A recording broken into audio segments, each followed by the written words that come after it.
அல்லாஹ் ரப்புல் ஆலமீன் குர்ஆன்ல சொல்லுவான், மத்தாஉ துன்யா கலீல், இந்த துன்யாவுடைய வாழ்க்கை என்பதே அற்பமானதும்பா.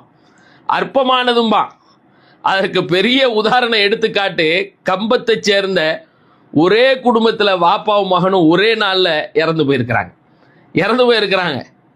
பாப்பா முபாரக் அலிங்கிறவங்க நீண்ட நெடுங்காலமாக பிள்ளையே இல்லை, அவங்களுக்கு தங்கிய பிள்ளைகள் எல்லாம் இறந்து போகிறது. அந்த நிலையில் அல்லாஹ் ஒரு பிள்ளையை தர்றான். இர்ஃபானுங்கிற ஒரு மகனார பெருநாளைக்கு முதல் நாள் அவர் அந்த ஆடு பிடிக்க போகக்கூடிய சூழலில் தாழ்வாக தொங்கி கொண்டிருந்த மின்சாரத்தை கவனிக்காமல் விபத்து ஏற்பட்டு மருத்துவமனையில் முடியாமல் மகன் இருக்கிறார். 23 வயது மகனார் இருக்கிறார். வாப்பா அதை எண்ணி எண்ணி மன வேதனைகளிலும் மன அழுத்தத்திலேயுமே மாரடைப்பு வருகிறது. அல்லாஹுடைய நாட்டம். நேற்றைய தினம் காலையில் வாப்பா இறந்து போகிறார். மாலையில் மருத்துவமனையில் முடியாமல் இருந்த மகனாரும் இறந்து போகிறார். நிச்சயமாக இந்த உலக வாழ்க்கை தற்காலிகம் தானங்க. இவங்க 2 பேரையும் ஒன்று சேர்க்கிற இடம் எது?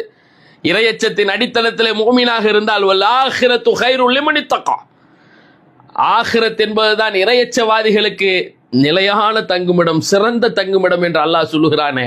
இந்த வாப்பாவை மகனையும் அல்லாஹ் அந்த சொர்க்கத்தில் உயர்ந்த தரஜாவில ஒன்று கூட்டணும்.